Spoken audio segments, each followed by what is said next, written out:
Test 3. This is the IELTS listening test. You will hear a number of different recordings and you will have to answer questions on what you hear.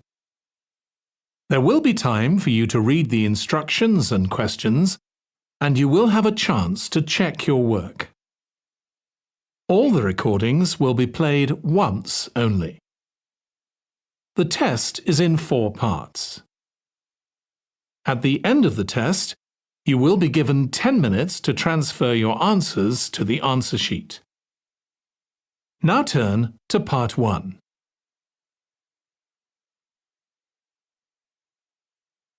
Part 1. You will hear a woman who works at an employment agency talking to a man about jobs he could apply for.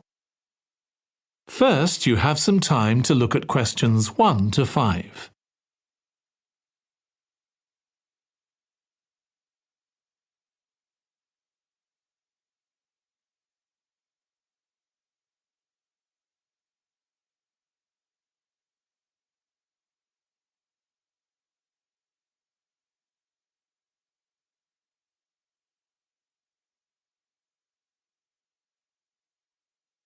Now listen carefully and answer questions 1 to 5. Good morning. Thanks for coming in to see us here at the agency, Joe. I'm one of the agency representatives and my name's Sally Baker. Hi, Sally. I think we spoke on the phone, didn't we? That's right, we did. So thank you for sending in your CV. We've had quite a careful look at it, and I think we have 2 jobs that might be suitable for you. OK. The first one is in a company based in North London. They're looking for an administrative assistant. OK. What sort of company is it? They're called Home Solutions, and they design and make furniture. Oh, I don't know much about that, but it sounds interesting. Yes, well, as I said, they want someone in their office, and looking at your past experience, it does look as if you fit quite a few of the requirements. So on your CV it appears you've done some data entry? Yes. So that's one skill they want. Then they expect the person they appoint to attend meetings and take notes there. OK. I've done that before, yes. And you need to be able to cope with general admin. Filing and keeping records and so on. That should be OK. And in my last job, I also had to manage the diary. Excellent. That's something they want here too. I'd suggest you add it to your CV. I don't think you mentioned that, did you? No. So, as far as the requirements go, they want good computer skills, of course, and they particularly mention spreadsheets. That should be fine. And interpersonal skills, which would be something they'd check with your references. I think that should be OK, yes. Then they mention that they want someone who is careful and takes care with details. Just looking at your CV, I'd say you're probably all right there. I think so, yes.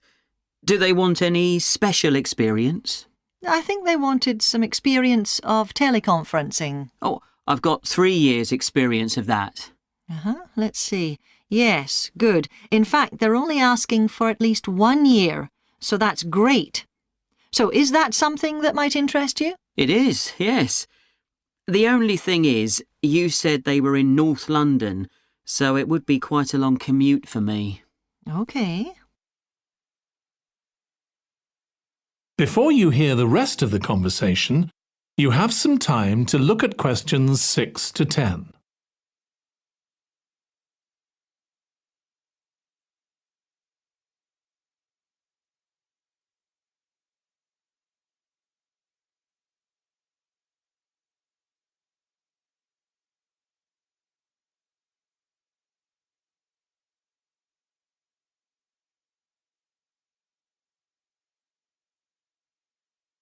Now listen and answer questions 6 to 10. So the second position might suit you better as far as the location goes. That's for a warehouse assistant, and that's in South London. Yes, that would be a lot closer. And you've worked in a warehouse before, haven't you? Yes. So as far as the responsibilities for this position go, they want someone who could manage the stock, obviously, and also deliveries. That should be okay. You've got to keep track of stuff, but I've always been quite good with numbers. Good. That's their first requirement. And they want someone who's computer literate, which we know you are. Sure. Then they mention organisational skills. They want someone who's well organised. Yes, I think I am. And tidy? Yes, they go together really, don't they? Sure. Then the usual stuff. They want someone who can communicate well, both orally and in writing. Okay. And for the last warehouse job I had, one of the things I enjoyed most was being part of a team. I found that was really essential for the job. Excellent. Yes, they do mention that they want someone who's used to that, yes. Now, when you were working in a warehouse last time, what sorts of items were you dealing with? It was mostly bathroom and kitchen equipment, sinks and stoves and fridges. So you're okay moving heavy things? Sure, I'm quite strong and I've had the training. Good. Now, as far as experience goes, they mention they want someone with a licence and that you have experience of driving in London, so you can cope with the traffic and so on. Yes, no problem. And you've got experience of warehouse work. And the final thing they mention is customer service. I think, looking at your CV, you're okay there. Right. So, what about pay? Can you tell me a bit more about that, please? That is the end of Part 1. You now have 1 minute to check your answers to Part 1.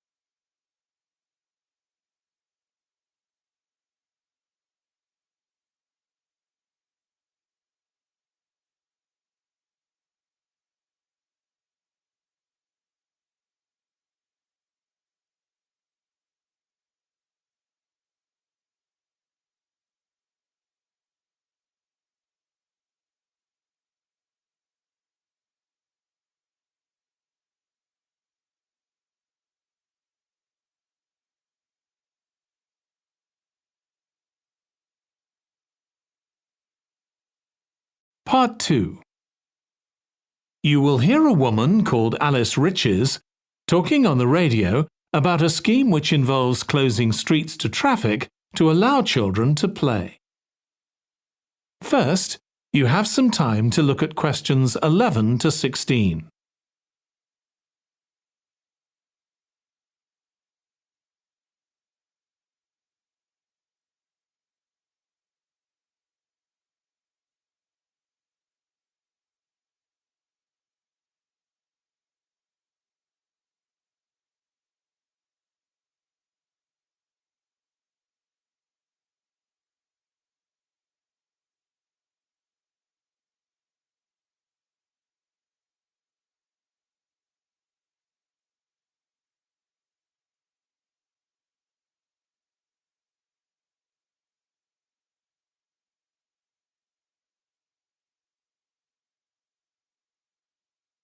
Now listen carefully and answer questions 11 to 16.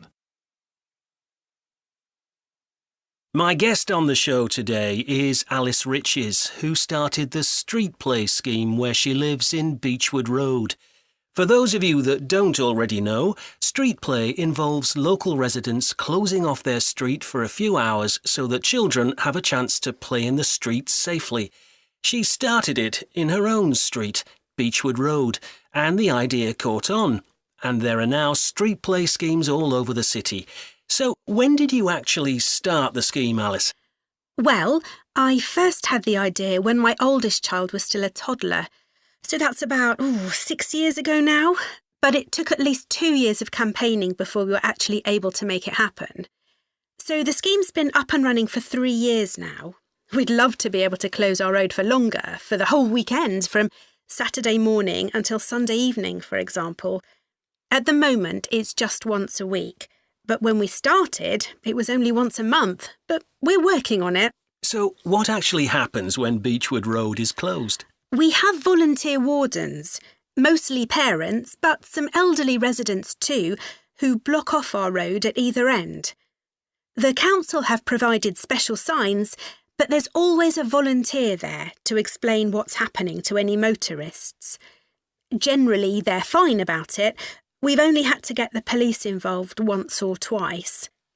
Now, I should explain that the road isn't completely closed to cars, but only residents' cars are allowed. If people really need to get in or out of Beechwood Road, it's not a problem as long as they drive at under 20 kilometres per hour. But most people just decide not to use their cars during this time, or they park in another street. The wardens are only there to stop through traffic. So can anyone apply to get involved in street play? Absolutely. We want to include all kids in the city, especially those who live on busy roads. It's here that demand is greatest. Obviously, there isn't such demand in wealthier areas where the children have access to parks or large gardens, or in the suburbs where there are usually more places for children to play outside. I'd recommend that anyone listening who likes the idea should just give it a go. We've been surprised by the positive reaction of residents all over the city, and that's not just parents. There are always a few who complain, but they're a tiny minority. On the whole, everyone is very supportive and say they're very happy to see children out on the street, even if it does get quite noisy. Before you hear the rest of the conversation, you have some time to look at questions 17 to 20.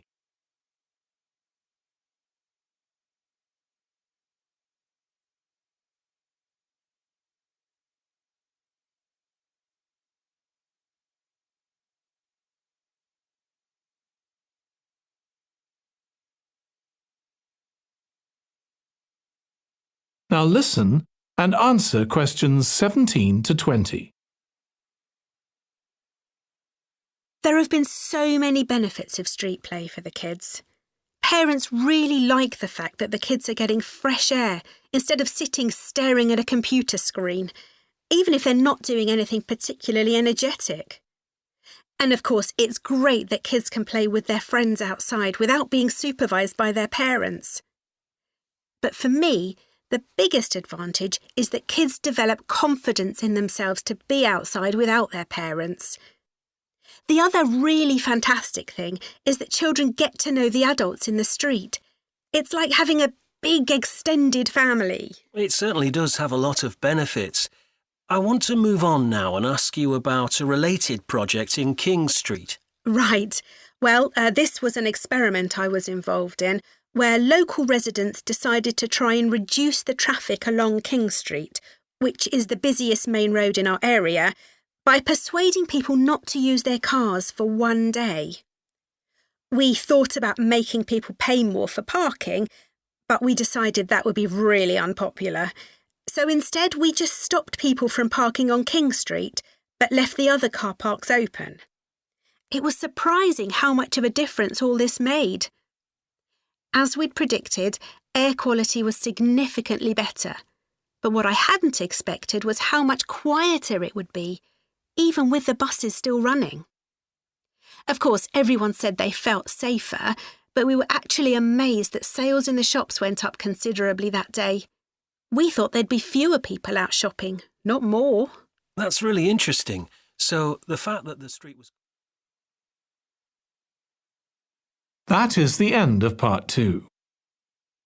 You now have 30 seconds to check your answers to part 2.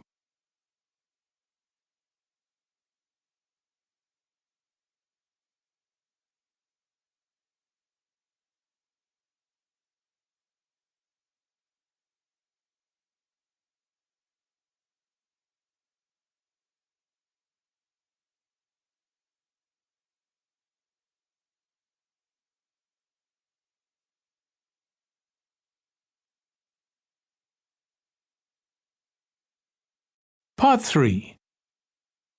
You will hear two students, called Hazel and Tom, talking about Hazel's media studies assignment. First, you have some time to look at questions 21 to 26.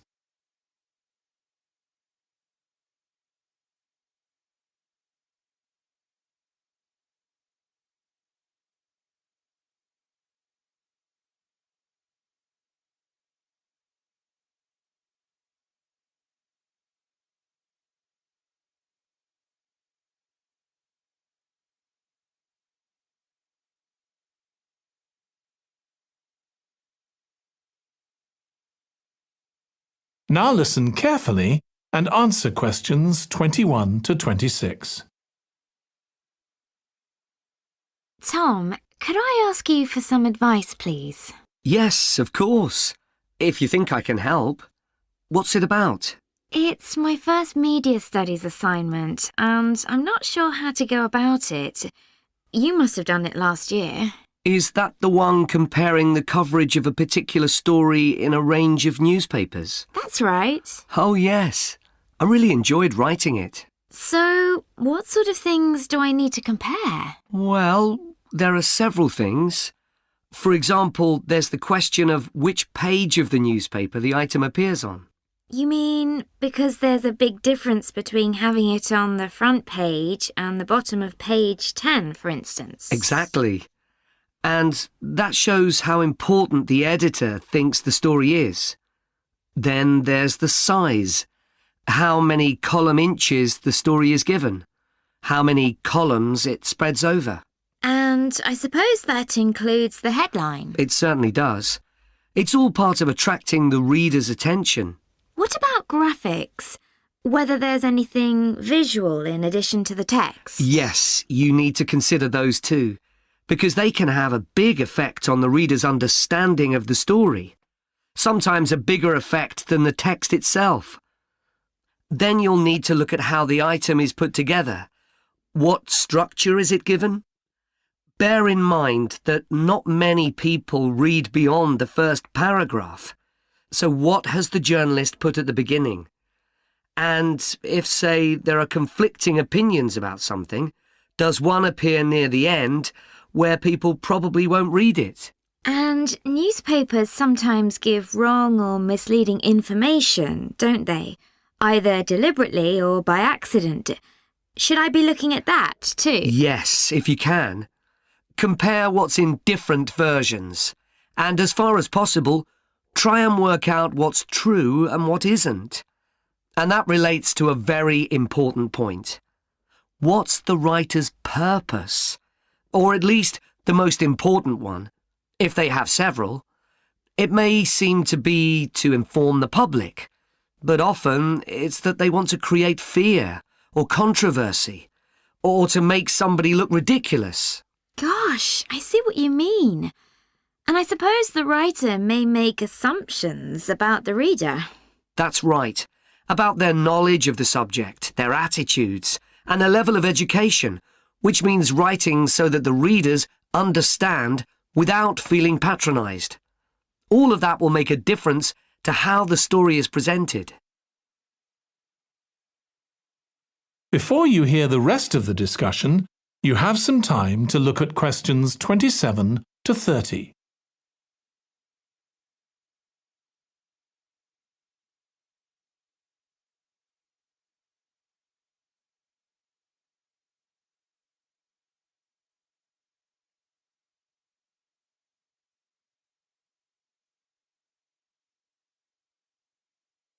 Now listen and answer questions 27 to 30.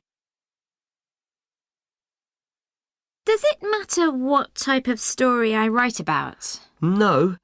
National or international politics, the arts, anything, as long as it's covered in 2 or 3 newspapers. Though, of course, it'll be easier and more fun if it's something you're interested in and know something about. And on that basis, a national news item would be worth analysing. I'm quite keen on politics, so I'll try and find a suitable topic. What did you choose for your analysis, Tom? I was interested in how newspapers expressed their opinions explicitly. So I wanted to compare editorials in different papers, but when I started looking, I couldn't find two on the same topic that I felt like analysing. In that case, I won't even bother to look. So in the end, I chose a human interest story, a terribly emotional story about a young girl who was very ill, and lots of other people, mostly strangers, raised money so she could go abroad for treatment. Actually, I was surprised. Some papers just wrote about how wonderful everyone was, but others considered the broader picture, like why treatment wasn't available here. I usually find stories like that raise quite strong feelings in me. I'll avoid that. Perhaps I'll choose an arts topic, like different reviews of a film or something about funding for the arts. I'll think about that. Yes, that might be interesting. OK, well, thanks a lot for your help, Tom. It's been really useful. You're welcome. Good luck with the assignment, Hazel. That is the end of Part 3. You now have 30 seconds to check your answers to Part 3.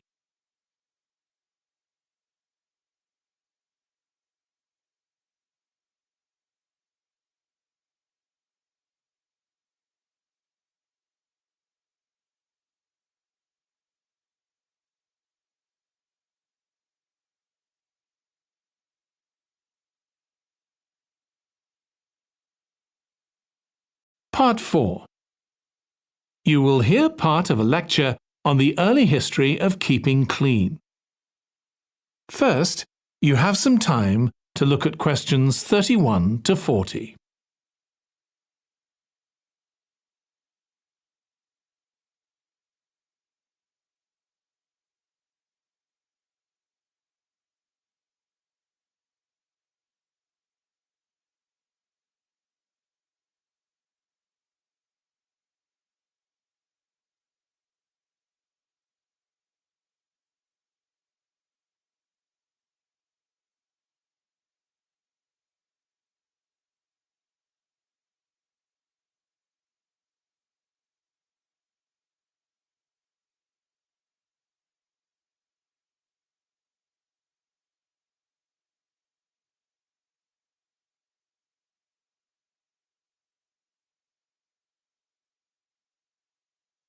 Now listen carefully and answer questions 31 to 40. Nowadays, we use different products for personal cleanliness, laundry, dishwashing and household cleaning, but this is very much a 20th century development. The origins of cleanliness date back to prehistoric times. Since water is essential for life, the earliest people lived near water and knew something about its cleansing properties, at least that it rinsed mud off their hands. During the excavation of ancient Babylon, evidence was found that soap making was known as early as 2800 BC. Archaeologists discovered cylinders made of clay, with inscriptions on them saying that fats were boiled with ashes. This is a method of making soap, though there's no reference to the purpose of this material. The early Greeks bathed for aesthetic reasons and apparently didn't use soap. Instead, they cleaned their bodies with blocks of sand, pumice and ashes, then anointed themselves with oil and scraped off the oil and dirt with a metal instrument known as a strigil. They also used oil mixed with ashes. Clothes were washed without soap in streams. The ancient Germans and Gauls are also credited with discovering how to make a substance called soap, made of melted animal fat and ashes. They used this mixture to tint their hair red. Soap got its name, according to an ancient Roman legend, from Mount Sapo, where animals were sacrificed, leaving deposits of animal fat. Rain washed these deposits, along with wood ashes, down into the clay soil along the river Tiber. Women found that this mixture greatly reduced the effort required to wash their clothes. As Roman civilization advanced, so did bathing. The first of the famous Roman baths, supplied with water from their aqueducts, was built around 312 BC. The baths were luxurious, and bathing became very popular. And by the 2nd century AD, the Greek physician Galen recommended soap for both medicinal and cleansing purposes.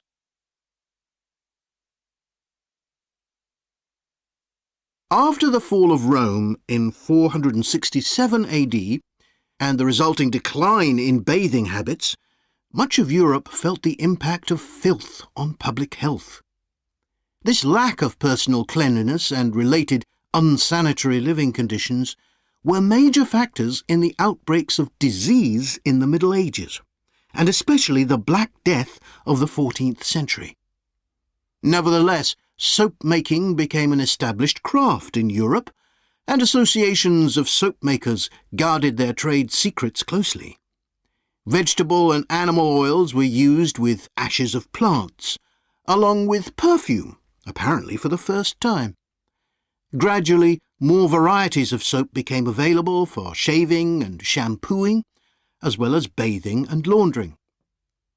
A major step toward large-scale commercial soap-making occurred in 1791, when a French chemist, Nicolas Leblanc, patented a process for turning salt into soda ash, or sodium carbonate. Soda ash is the alkali obtained from ashes that combines with fat to form soap. The Leblanc process yielded quantities of good quality, inexpensive soda ash. Modern soap making was born some 20 years later, in the early 19th century, with the discovery by Michel-Eugène Chevreul, another French chemist, of the chemical nature and relationship of fats, glycerine, and fatty acids. His studies established the basis for both fat and soap chemistry, and soap making became a science. Further developments during the 19th century made it easier and cheaper to manufacture soap. Until the 19th century, soap was regarded as a luxury item and was heavily taxed in several countries. As it became more readily available, it became an everyday necessity, a development that was reinforced when the high tax was removed. Soap was then something ordinary people could afford, and cleanliness standards improved. With this widespread use came the development of milder soaps for bathing and soaps for use in the washing machines that were available to consumers by the turn of the 20th century. That is the end of Part 4. You now have 1 minute to check your answers to Part 4.